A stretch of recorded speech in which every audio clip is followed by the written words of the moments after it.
Que vaya bien.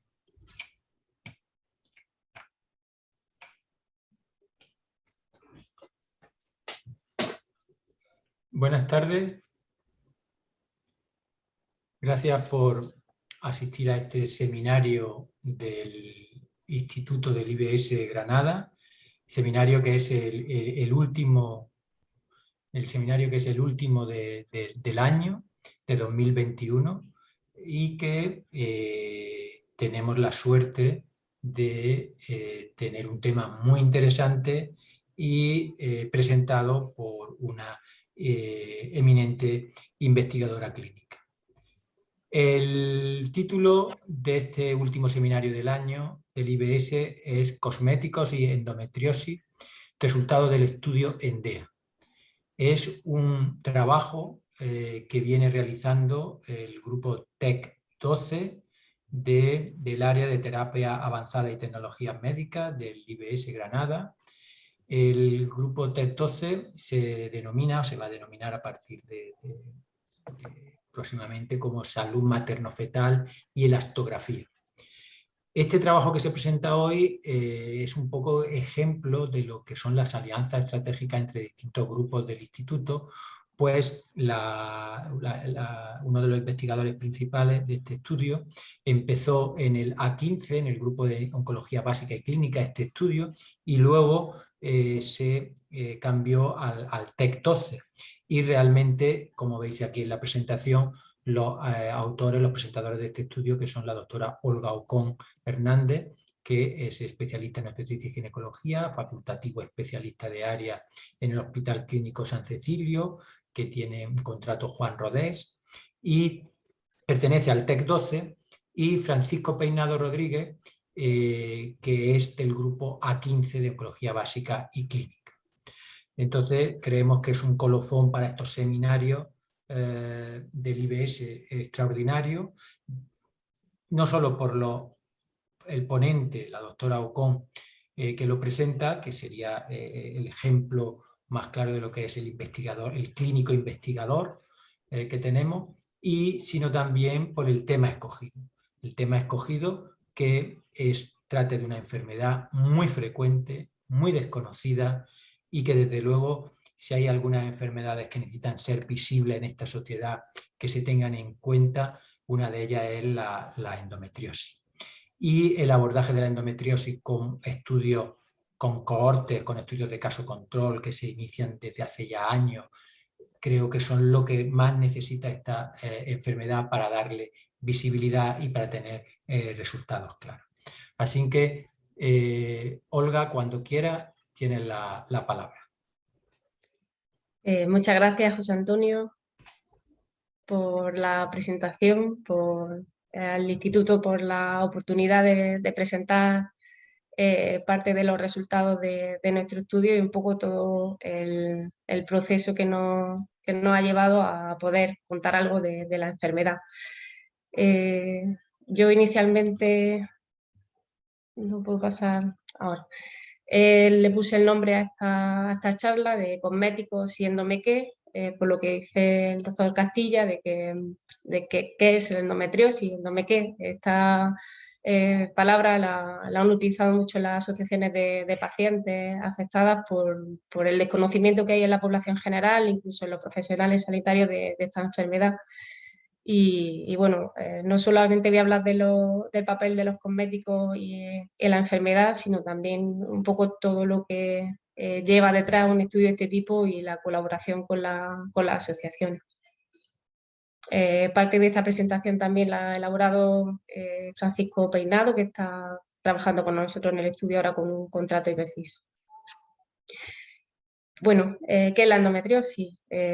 Básicamente se puede definir como una enfermedad dependiente de estrógeno, tiene unas manifestaciones clínicas bastante variadas y complejas y se caracteriza porque hay tejido que en la situación de normalidad está dentro del útero y en esta enfermedad está fuera, habitualmente en ovarios, trompa de falopio, en el tejido peritoneal, incluso en el intestino.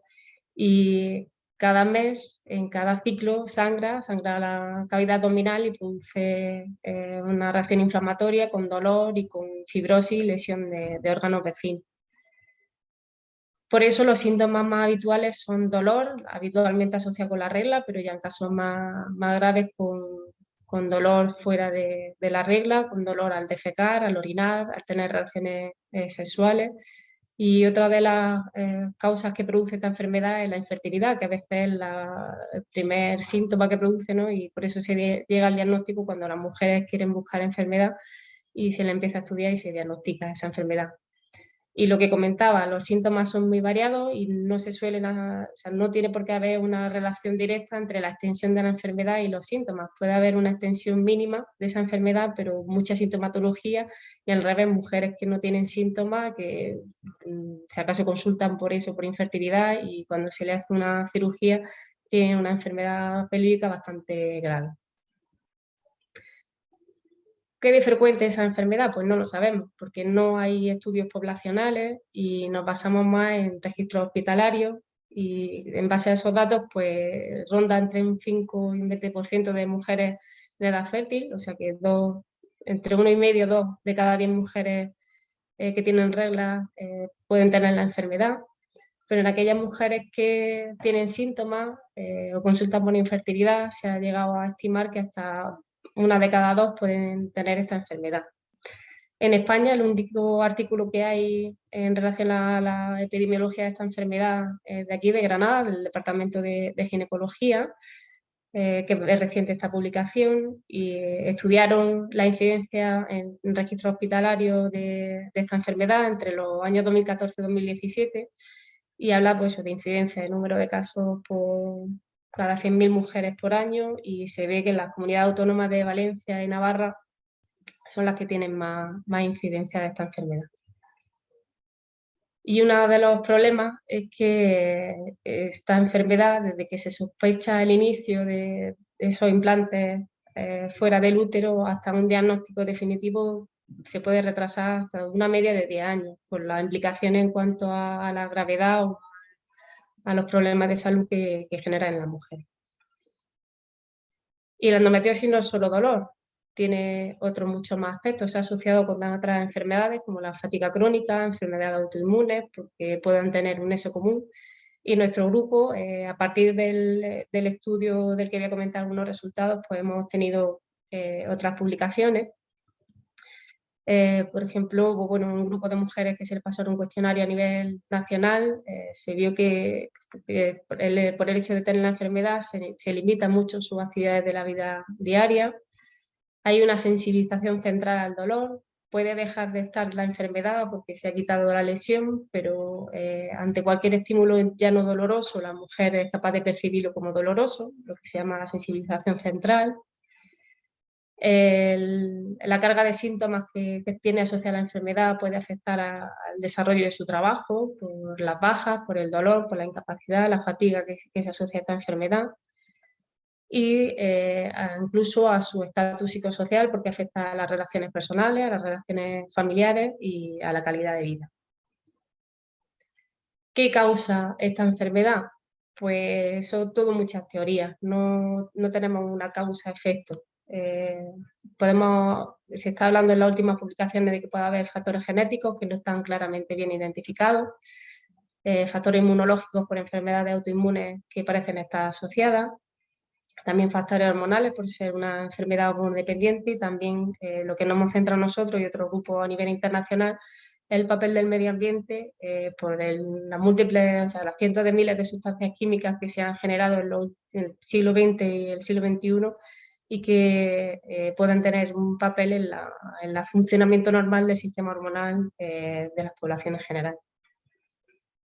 ¿Y el tratamiento? ¿Qué tratamiento es? El problema es que no tenemos un tratamiento curativo, es más bien paliativo, de tratamiento analgésico en el caso de dolor, intentando limitar esos sangrados cíclicos dentro de la cavidad abdominal con anticonceptivos o otro tratamiento hormonal, pero sobre todo debe ser el tratamiento multidisciplinar, porque son mujeres que puedan tener manifestaciones clínicas o afectaciones de otros sistemas. Entonces debería haber en todos los centros sanitarios equipos especializados no solo con ginecólogos que sepan, sino urólogos, digestivos, cirujanos, especialistas en reproducción asistida, psicólogos, unidades del dolor, terapeutas ocupacionales, fisioterapeutas, para un manejo más ideal y más individualizado de este tipo de pacientes que es bastante complejo. Lo he comentado, a día de hoy no tenemos un tratamiento curativo, solamente es paliativo. Endomequé, lo que comentaba, es una enfermedad que las asociaciones, bueno, son las que más han impulsado la divulgación, el que los profesionales nos impulsemos a formarnos más en esta enfermedad y a investigar. Y quería dar un par de pinceladas en la problemática de investigación de esta enfermedad, hablando de un libro de una que me estoy leyendo yo ahora mismo, de Carme Valls, que es una endocrinóloga catalana que se ha especializado mucho en género y salud, y publicó este libro, Mujeres invisibles para la medicina, en el que habla del problema de la investigación en salud. Las mujeres han sido excluidas de la mayoría de los estudios clínicos por el simplemente hecho de tener una ciclicidad, porque podía confundir los resultados, o por el simplemente hecho de que podían quedarse embarazadas y entonces era por el riesgo fetal, y los resultados que se obtenían en hombres se han extrapolado a las mujeres y realmente la fisiología no es la misma. Y otro problema que también se ha normalizado mucho o se ha invisibilizado la sintomatología asociada con la regla, es como un tabú, los embarazos, las reglas, la sintomatología premenstrual, y el normalizar la regla pues no es lo mejor, porque eso también nos ha llevado a retrasar mucho el diagnóstico en muchas de estas mujeres. ¿Qué perspectivas tenemos en investigación? Pues en muchos ámbitos, en qué lo causa para poder prevenirlo, cómo diagnosticarlo, porque a día de hoy solamente se puede diagnosticar metiendo una cámara o abriendo la barriga de la mujer para ver si hay implantes de endometrio fuera del útero. Necesitamos unas pruebas diagnósticas que no sean invasivas, en los tratamientos que sean más, que puedan ser curativos, no solamente paliativos, y también algunas herramientas que nos puedan dar luz sobre el pronóstico que pueda tener una mujer que es diagnosticada de cómo va a evolucionar esa enfermedad.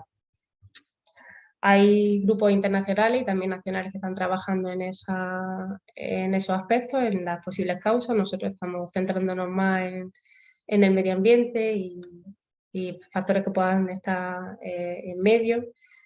Hay que trabajar en el diagnóstico con biomarcadores para que no sea la cirugía, en la asociación con otras enfermedades, como hablábamos de procesos autoinmunes, la fatiga crónica y una estimación real de la enfermedad. En ese tratamiento que sea más específico, que pueda ser curativo, no solamente paliativo. Y en los tratamientos de fertilidad, que es un problema importante en muchas de estas mujeres. Y el impacto, o sea, el aspecto social, económico, porque hay muchas que siguen peleando en los tribunales para que se les reconozca la incapacidad, dado que mucho personal de administración no conoce esta enfermedad, entonces no asumen que puedan tener algún grado de discapacidad. A nivel nacional y autonómico tenemos algunas guías, algunas revisiones científicas. Aquí a nivel nacional del Carlos III, desde el 2007, que llevó una guía de atención a estas mujeres en el Sistema Nacional de Salud, que es 2013, no tiene ninguna actualización. Y las conclusiones son que hay que investigar más. Y aquí en Andalucía tenemos la guía propia, que es del 2018, y nos vuelven a decir lo mismo, que existen muchas lagunas en el conocimiento de la epidemiología y la historia natural de esta enfermedad, que necesitamos más investigación para el diagnóstico, para valorar también los criterios pronósticos, ver cómo debe ser el seguimiento ideal y abrir la nueva línea de investigación para también fertilidad y las posibles causas de la enfermedad. A nivel internacional, revistas de alto impacto y que utilizaban mucho en los clínicos, como Fertility and Sterility, ya en 2016 hablaban de disruptores endocrinos. Los disruptores endocrinos son las sustancias químicas que están presentes en el ambiente que son capaces de mimetizar hormonas, comportándose como las mismas o antagonizando su papel, bloqueando los receptores. Y en esta publicación hablan de esos disruptores endocrinos con la enfermedad y nos plantean que es necesaria una investigación futura por los datos clínicos poblacionales que permitan las nuevas modalidades de diagnóstico, que no solo sea la cirugía, poder cuantificar la exposición en diferentes matrices biológicas de las mujeres y diseñar estudios que permitan grupos de comparación a nivel internacional y poder evaluar el efecto de la exposición no solamente a un solo compuesto químico, sino a las mezclas que el grupo de investigación del que yo parto, de Oncología Básica Clínica, tiene experiencia en este tipo de estudios para ver cómo son los efectos incluso a bajas dosis de este tipo de sustancias químicas. Y no solo en la endometriosis, cada vez tenemos más evidencias de que muchas enfermedades ginecológicas, al ser hormonodependientes, los disruptores endocrinos tienen mucho papel en infertilidad, mioma, en alteraciones de la menstruación, en cáncer de mama. Y el coste que se estima de este tipo de enfermedades ginecológicas por la exposición ambiental, en este trabajo se habla de 1,5 billones anual por la exposición a disruptores endocrinos. Y uno de los referentes nuestros, el Colegio Americano de Obstetras y Ginecólogos, también se hizo eco del papel de la exposición a tóxicos ambientales, no solo en enfermedades ginecológicas, sino también en las mujeres que están embarazadas, que es un periodo muy vulnerable, no solo para la mujer, sino también para ese feto en desarrollo, y que sabemos que esa exposición puede afectar a su salud en la vida adulta. Bueno, nosotros empezamos a trabajar en salud de la mujer, no solo en el cáncer de mama, que ya era más histórico, sino también en una matriz biológica que, por extraño que parezca, casi no se ha estudiado. No sabemos cuál es la composición de la sangre menstrual. Pues se nos ocurrió, gracias también a la doctora Barranco, ginecóloga también de aquí de Granada, y que es la directora de la Cátedra de Investigación Antonio Chamorro y Alejandro Otero, estudiar la composición, bueno, estudiar en mujeres voluntarias la presencia de sustancias químicas, los disruptores endocrinos en sangre menstrual. Y en este trabajo vimos que valorando unas sustancias químicas que se llaman los parabenes y las benzofenonas, son sustancias que se utilizan mucho en productos cosméticos y de cuidado personal, y también como conservantes y de protección ultravioleta en alimentos. Y se vio que en todas las muestras, en este trabajo había sangre menstrual de 25 voluntarias, en todas las muestras había al menos 3 de esos compuestos que se detectaban. Se llaman compuestos pseudopersistentes porque se suelen eliminar diariamente, pero también estamos expuestos diariamente a este tipo de sustancias.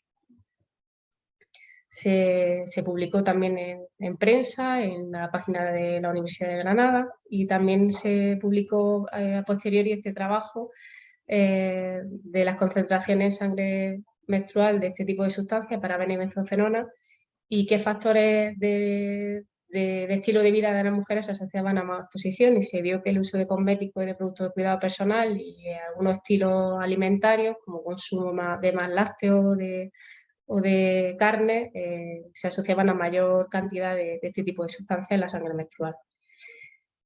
Y a partir de aquí, pues se nos ocurrió estudiar la enfermedad, la endometriosis, por eso, por el desconocimiento que tenemos de esta enfermedad. Y le pusimos en DEA, por endometriosis y exposición ambiental, y queríamos estudiar la contribución de esa exposición a disruptor endocrino en el riesgo y también en el desarrollo de la endometriosis. En este proyecto los investigadores principales hemos sido Francisco Artacho Cordón, profesor del Departamento de Radiología de la Universidad de Granada, y conmigo, él es biólogo y fisioterapeuta, y nos pusimos en contacto con los servicios clínicos de los dos hospitales y, bueno, en colaboración, por supuesto, con los institutos de investigación biosanitaria. Estos son los servicios clínicos que trabajaron con nosotros y nos ayudaron a reclutar a la voluntaria, y, por supuesto, en colaboración con el Biobanco del Sistema Sanitario Público de Andalucía y las unidades de anatomía patológica laboratorio de los dos hospitales, porque son las que gestionan las muestras biológicas. Conseguimos una financiación inicial con la Cátedra de Investigación Antonio Chamorro, que es algo parecido a lo que ha sacado ahora el Instituto de los proyectos intramurales, que a nivel económico no es muy cuantioso, pero ayuda a empezar proyectos, aunque sea de poco volumen, para que luego en un futuro, como nos pasó a nosotros, consigamos proyectos, subvenciones nacionales, que en este caso conseguimos un FIS, proyecto de investigación en salud. en 2017. Y a partir de eso también hemos conseguido contrato de personal. Conseguimos con Francisco Peinado un IPFIS, liderándolo la doctora Mérida Fernández, también del grupo A15. Y ahora recientemente un contrato Río Ortega, liderado también por Carmen Freire. Y en el grupo de mujeres voluntarias vamos a intentar estudiarlo por polimorfismos genéticos que parecen que puedan predisponer al desarrollo de la enfermedad. Nos justificamos en este estudio en ese supuesto incremento de la frecuencia de la enfermedad, en que es una enfermedad muy discapacitante, con un manejo complejo y de causa no totalmente conocida, intentando buscar esa base genética ambiental de la enfermedad y qué papel podía tener la exposición ambiental a este tipo de sustancias químicas, porque en otros trabajos, en otras enfermedades, ya se había visto que tienen un papel importante. Y ver si el mecanismo intermedio desde la exposición a esta enfermedad tenía algún papel el estrés oxidativo o la modulación de la presión génica. Esto, bueno, teóricamente esa era la hipótesis, si la exposición humana a esas sustancias químicas tenían algún papel en la enfermedad, y nos planteamos que la exposición a esas sustancias que puedan mimetizar hormonas alteran esa homeostasis, esa normalidad del funcionamiento del organismo de la mujer y que afectan al estrés oxidativo ya en mecanismos intracelulares y modulan la expresión génica. Esta era nuestra programación ideal de un estudio de casos controles a 2 años.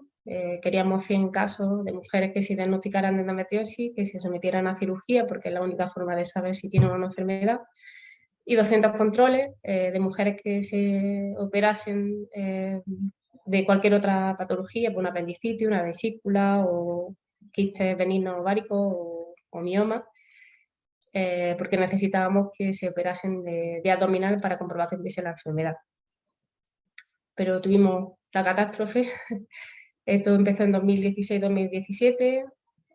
Tuvimos defusión hospitalaria, traslado, pandemia, y del ideal de 100 casos, 200 controles, nos quedamos con 57 casos y 134 controles, y ahora mismo llevamos 3 años y medio más o menos trabajando y esperamos continuar pues todo el tiempo que haga falta para poder dar respuesta.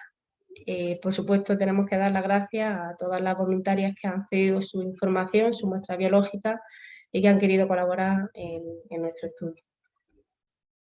¿Qué muestra le cogimos a estas mujeres? A los casos y a los controles, sangre y orina en ayunas, todas en la misma mañana antes de someterse a la cirugía, y cogíamos durante la cirugía grasa debajo de la piel y de la grasa que envuelve el intestino, y en los casos al final solamente cogimos tejido de la enfermedad, de la endometriosis, de los focos de endometriosis, porque dentro de la cavidad era bastante invasivo y al final no se pudo coger.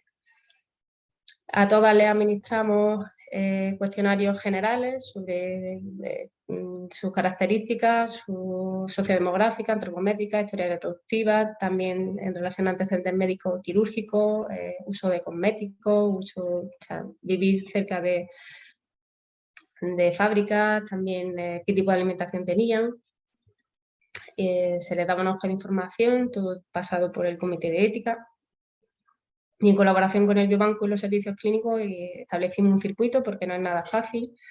Los cirujanos tenían que identificar a las pacientes que cumplían los criterios, identificarlas correctamente, informarles, obtener el consentimiento informado, hacer la solicitud electrónica de la petición, informar a los cirujanos que iban a operar para obtener las muestras, que enfermería cogiese las muestras, se mandase al biobanco, que el biobanco lo supiese, que se mandase las muestras al biobanco para procesarlas y registrarlas. No era nada fácil. A todas las mujeres que aceptaban participar le poníamos una etiqueta fosforescente para que se supiese que participaban en el estudio y que no se nos olvidase coger las muestras. Esta es la publicación de la que quería comentar. Y bueno, es básicamente que intentamos estudiar si el uso de cosméticos y productos de cuidado personal en las mujeres se asocia, y estudiar la presencia de estos compuestos en la orina y ver si estaban asociados al riesgo de endometriosis. en base a esa justificación de una enfermedad desconocida, que no sabemos exactamente la causa y que probablemente los disruptores endocrinos estén detrás. Y ese tipo de sustancias, los disruptores endocrinos, sabemos que están presentes en este tipo de productos cosméticos. ¿Qué estudiamos? Pues estudiamos en orina la presencia de benzofenonas, que son las sustancias que se utilizan como filtro ultravioleta en los productos cosméticos, y los parabenes como conservantes también incluso de alimentos. Y porque se ha visto en estudios in vivo e in vitro que tienen un papel estrogénico y antiandrogénico.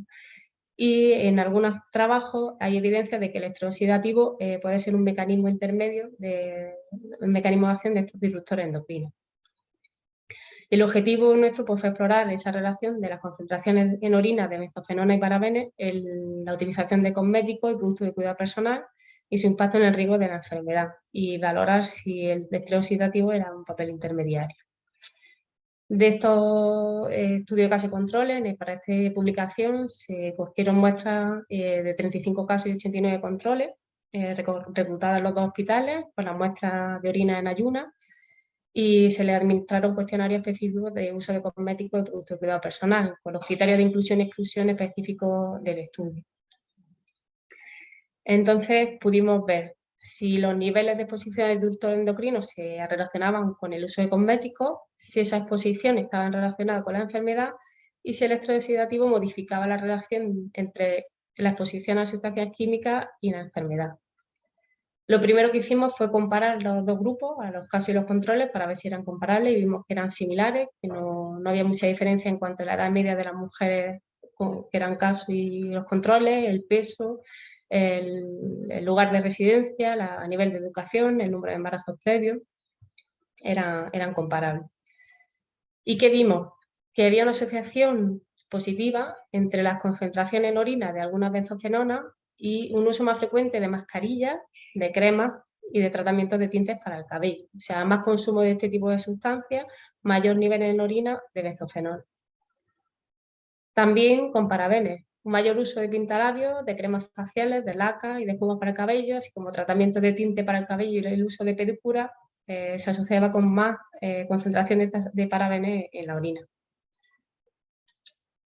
Y el papel con la enfermedad, vimos que había una relación positiva, o sea, mayor cantidad de metilparaben, butilparaben y la sumatoria de parabenes y de benzofenona, a más cantidad, más riesgo de enfermedad.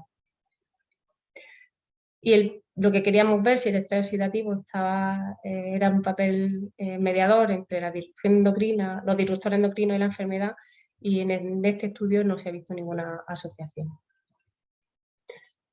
Pues bueno, este es el primer estudio publicado que aborda las asociaciones entre parabenes y el riesgo de enfermedad, de endometriosis, y el segundo en estudiar la asociación entre benzofenona y endometriosis, un trabajo que se publicó en 2012. Y este resultado concuerda con estudios previos que informan que la presencia generalizada en nuestro organismo de parabenes y benzofenona están también asociadas al mayor consumo de productos de cuidado personal y cosméticos. ¿Qué concluimos de este trabajo? Que un mayor uso de este tipo de productos, de cosméticos y productos de cuidado personal, se asocia a mayor nivel en orina de estas sustancias y mayor riesgo de enfermedad. ¿Qué es lo que podemos hacer? A día de hoy, pues recomendar a mujeres en general no uso de este tipo de productos, o que usen productos cosméticos que estén libres de estas sustancias, que sean ecológicos, certificados, y las que ya son enfermas, pues reducir también su exposición, aunque todavía no sabemos el papel que puedan tener en la evolución de la enfermedad.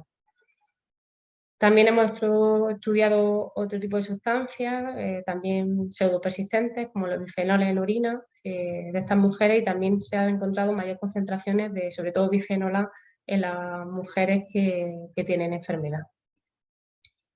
Tuvimos mucho impacto en la prensa. Al principio, en el primer trimestre de este año, nos empezaron a llamar de bastantes medios y tuvo mucho impacto en Saber Vivir, en Salud, en Europa Press, en Antena 3, en Onda Cero, y también sacamos un artículo divulgativo en Cuerpo y Mente. Y bueno, de llamadas de la radio a mí me llamó más la atención cuando me llamaron de la COPE y la periodista me insistía mucho en decir, si yo me pinto los labios y me echo el tinte voy a tener enfermedad. No, el que use este tipo de productos no quiere decir que vaya a desarrollar la enfermedad, sino que parece que incrementa el riesgo, como el consumo de tabaco y el cáncer de pulmón. Sabemos que el consumo de tabaco aumenta el riesgo, no es causa-efecto, pero sí incrementa el riesgo. Y en relación a la divulgación de nuestro trabajo y la colaboración con las asociaciones, pues nos fuimos a Madrid en 2017, al Colegio de Médicos de Madrid con las asociaciones en marzo, que es el mes de la endometriosis, para hablar de este estudio, de la problemática con el diagnóstico y el manejo de esta enfermedad y de la investigación. Nos fuimos al Bolote el Día de la Acción por la Salud de la Mujer, a hablar también de la enfermedad con las asociaciones, y a Ojíjares, que también nos invitaron, y bueno, ahí intentando conciliar con mi hijo pequeñito, pues bueno, para no dejar de trabajar con la sociedad, que realmente es la que nos impulsa. También en los hospitales, la puerta del hospital, las asociaciones nos pidieron que echáramos una mano para divulgar la enfermedad, y mi compañero Francisco Artacho se fue a Bruselas, al Parlamento Europeo, con las asociaciones de pacientes y con otros profesionales españoles que trabajan con la endometriosis, para intentar dar un impulso a la investigación y a la asistencia de calidad a las mujeres. Y bueno, todavía están en ello. También nos fuimos al Colegio de Médicos a hablar de los resultados preliminares de estos estudios en una serie de conferencias que se llamaban La Salud de Todos. Y Francisco Peinado, con otros compañeros del grupo, pues se publicó incluso un capítulo del libro en este sentido. Y como no hay que dejar de, bueno, lo que decíamos, para poder obtener resultados y poder compararlo a nivel internacional, pues lo ideal son colaboraciones internacionales. Y nos metimos en esta fundación de investigación como centro colaborador, y ahí estamos marcados en el mapa. Y bueno, a nivel de recomendaciones todavía nos queda mucho por saber, pero podemos a mujeres en general y a población en general y más afectadas de la enfermedad, pues leer un libro, por ejemplo, el del doctor Olea, que es el promotor aquí en Granada y referente internacional en disrupción endocrina, cómo reducir la exposición a este tipo de sustancias. Estamos trabajando también con embarazadas para reducir esta exposición durante el embarazo, y seguimos con el estudio, el ENDEA seguimos con él, y también con otro estudio derivado del ENDEA, que es el FISIONDEA, para intentar paliar la sintomatología tan severa que puedan tener a nivel del dolor y de condición física. Y eso es lo que quería contar. Muchas gracias. Muchas gracias, doctora Ocón, por su exposición y enhorabuena por el trabajo, que no Gracias. solo vemos que tiene un alto nivel, sino que también tiene alta visibilidad, cosa que muchas veces falta en los grupos, dar visibilidad a lo que hacemos, que como bien has dicho, tenemos que al final tiene que repercutir en la sociedad de alguna manera. Yo creo que el estudio, la verdad, que abre muchos interrogantes, abre una línea de trabajo excepcional, y además con una metodología exhaustiva, y creo que como bien ha expuesto, refleja la colaboración necesaria entre grupos. Yo aquí me encantaría poder incluir una pequeña aportación de que nosotros en el TES 14, por ejemplo, llevamos ya un poco trabajando con un proyecto que se llama MENDO, que es sobre la microbiota en pacientes con endometriosis. Y creo que tendremos muchas cosas que podamos hablar en los próximos meses conjuntamente. Yo, mira, me planteaba cuando te escuchaba sobre el diagnóstico de la endometriosis, siempre lo has centrado en un diagnóstico laparoscópico. Yo no sé si os planteáis pues, un diagnóstico, poder incluir pacientes sin laparoscopia, diagnosticadas por imagen, por resonancia magnética nuclear, por ecografía transvaginal, es decir, métodos menos agresivos. No sé si eso lo planteáis y si para que eso podría aumentar los casos, ¿no? Cuando planteamos el estudio, que fue en 2015-2016, todas las guías, el gol estándar era la cirugía, o sea, no podemos diagnosticar 100% una endometriosis si no la vemos. Y uno de los problemas que tuvimos también en reclutamiento, ya que dijimos que para poder participar tenía que operarse, es que cambiaron las indicaciones de cirugía a las mujeres con endometriosis. Ya cada vez se operan menos, y es cierto, porque la cirugía empeora la enfermedad y no resuelve mucho. Y claro, sabemos, ya tenemos muchas pruebas diagnósticas ecográficas y de resonancia que si no al 100% tienen una alta sensibilidad y especificidad. Lo que pasa es que a día de hoy las guías todavía nos dicen que el patrón oro, o sea, lo que no dice si sí o no endometriosis es incluso, bueno, el estudio en microscopio de la muestra o ver la enfermedad en la pelvis. Ahora mismo ya hemos cerrado reclutamiento por la complejidad que tenía y las muestras que queríamos coger, pero por supuesto en estudios futuros no van a requerir cirugía. Tenemos que seguir buscando esa forma de diagnosticar sin ser tan invasivo, y nos queda todavía mucho camino por recorrer. Claro, porque en ese mismo sentido iríamos también con lo del estadio. Es decir, todos sabemos lo que es un quiste con líquido de chocolate a lo que es un pequeño implante. Es decir, no sé si vosotros habéis llegado con la N que tenéis, si habéis podido llegar a los estadios o no habéis entrado, simplemente endometriosis sí, ¿no? Sí, con el pequeño número de casos no nos ha dado lugar a poder hacer tanto su análisis, aunque estamos intentándolo. Y sí se recogió el estadio del 1 al 4. Lo que pasa es que esa clasificación es muy antigua también, entonces es bastante compleja definirla, y se está intentando más dejarlo solo en endometriosis superficial y endometriosis profunda, porque además parece que el mecanismo que pueda estar detrás es diferente. Sí. Yo hay un aspecto social que a mí me incumbe. Yo trabajo en una unidad de reproducción asistida y que nos llega, que es el tema de la preservación de la fertilidad. Es el tema de si se debe de preservar fertilidad a una mujer endometriósica sabiendo todo lo que le va, los problemas reproductivos que va a tener. No sé si tú que estás en contacto con estas asociaciones de pacientes, si se toca ese tema de la preservación de la fertilidad, se plantea, si es una demanda, porque a nosotros en lo que es la guía de reproducción humana asistida del SAS, que es por donde nos regimos todos los centros de todas las unidades de reproducción del Servicio Andaluz de Salud, allí lo único que se contempla es en el caso de que vaya a haber una intervención quirúrgica que vaya a llevarte a una disminución de tu reserva ovárica. Es decir, solo ya en casos muy avanzados donde vas a operar, donde a lo mejor vas a quitar ovario, vas a hacer ya una intervención muy severa. Y no sé si lo has tratado.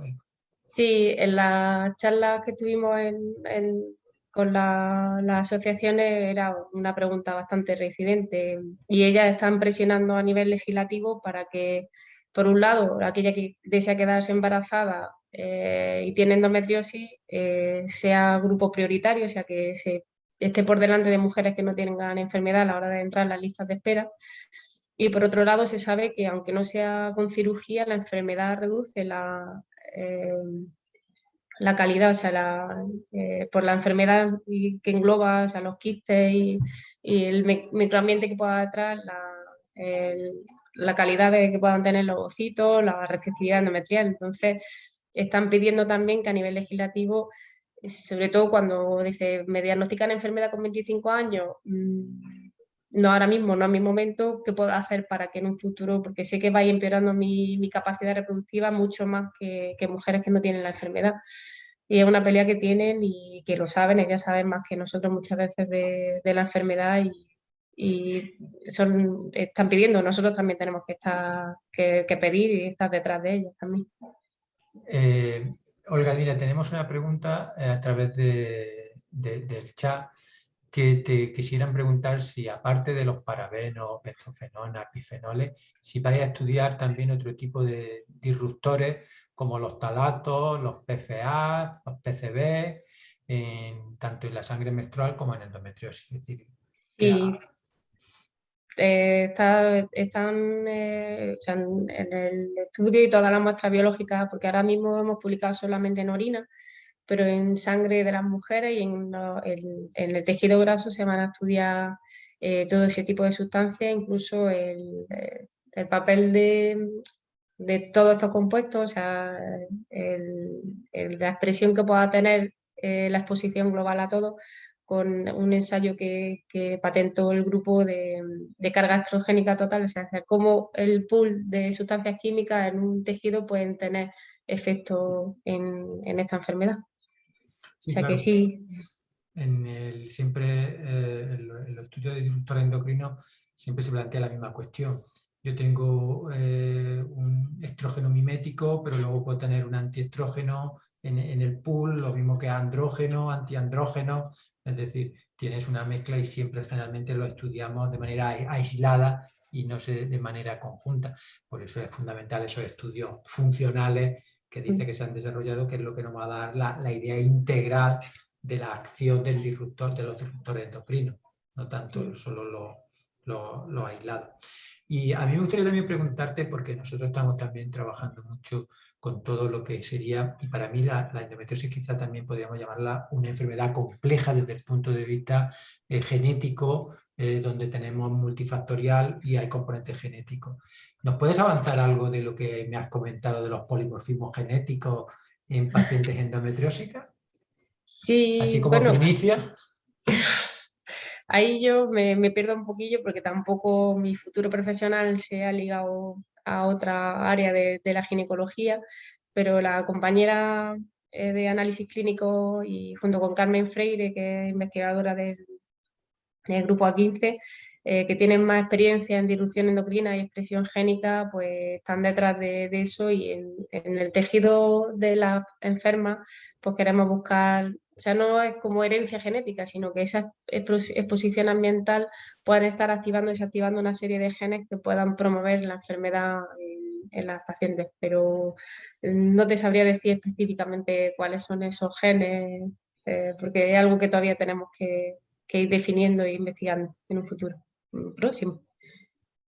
Olga, mira, tenemos otro comentario de Inés H. Faris que va un poco por cómo influye la edad en esta enfermedad y en su relación con los cosméticos. Ella lo que viene a plantear es a qué edad empiezan los primeros síntomas de endometriosis y si realmente empezaran en jóvenes, la exposición en estas jóvenes a cosméticos va a ser menor que en mujeres de edad mayor avanzada, simplemente por una cuestión temporal. Entonces, no sé cómo habéis tenido en cuenta este factor de la edad, del tiempo de exposición a los cosméticos con el desarrollo. Realmente lo que las publicaciones que tenemos ahora son productos que diariamente estamos expuestos y se orinan diariamente, o sea que no persisten a largo plazo. Entonces lo que hemos podido evaluar ahora es una exposición reciente. La exposición pasada, o sea, realmente no te podría decir, o sea, si una chica con 12 años se empieza a pintar va a tener enfermedad. Pues si estamos viendo que en los casos se haya identificado, en comparación con las mujeres que no tienen la enfermedad, en su orina hay más cantidad de este tipo de sustancias, pues podemos pensar que si una chica joven se está pintando mucho, se está utilizando muchos productos cosméticos, teniéndose el pelo y todo eso, pues tiene más papeleta porque está diariamente expuesta a este tipo de sustancias desde muy joven. Ahora mismo no tenemos una relación lineal, o sea, me empiezo a echar tintes con 10 años, voy a tener endometriosis con 20. Y además, lo que decía el doctor Castilla, el problema con los disruptores endocrinos es que no hay una relación dosis-efecto, porque no solo tenemos uno, sino que tenemos múltiples, los persistentes, los no persistentes, y que globalmente puedan tener un efecto, lo que se llama, nosotros en este estudio lo hemos visto, de U invertida, hemos visto efectos, o sea, mayor riesgo de endometriosis en concentraciones intermedias, en el segundo tercio. Ni concentraciones demasiado bajas ni demasiado altas se asocian con mayor riesgo de enfermedad, y eso se ve mucho con los disruptores endocrinos. Entonces, es difícil contestar. Decimos, parece que está asociado, también es un grupo pequeño de casos controles, no son conclusiones de blanco o negro, pero que a la hora de intentar prevenir son herramientas que tenemos. Muy bien, pues si no tenemos ningún comentario más, yo antes aprovecho mientras entra alguna pregunta posible para hacer un poco de publicidad sobre otra actividad del IBS, además de nuestra área, de la que compartimos tanto el grupo al que pertenece la doctora Ocón, que su grupo es el TEC 12, que está dirigido por Guillermo Rus y por la doctora Francisca Molina, y el grupo nuestro TEC 14, bueno, pues tenemos una que anunciar y hacer publicidad e invitaros a todos a que asistáis al segundo simposio del área de terapia avanzada y tecnologías biomédicas que se va a celebrar este viernes, el 17 de diciembre, a partir de las 8:30 en el Salón de Actos de la Facultad de Medicina. Que estáis, la inscripción es gratuita, solo tenéis que ir allí físicamente y os inscribir y aprenderéis y veréis que toda la investigación que se está realizando en nuestra área. Muy bien, pues después de estos minutos de publicidad, como no tenemos ninguna pregunta más, pues simplemente agradecer a la doctora Olga Ocón su presentación, felicitar a todo su grupo de investigación por la línea que están siguiendo y animarla, porque siempre lo hemos dicho, si la endometriosis la tuviéramos los hombres, estoy seguro que esta enfermedad ya estaría erradicada. Y estoy totalmente de acuerdo con el libro de Carme Valls sobre la asimetría total que existe en la investigación en lo que respecta a enfermedades de la mujer. Pues nada, muchas gracias a los asistentes y esperamos vernos el viernes en el simposio del área de terapia avanzada del instituto. Muchas gracias. Muchas gracias.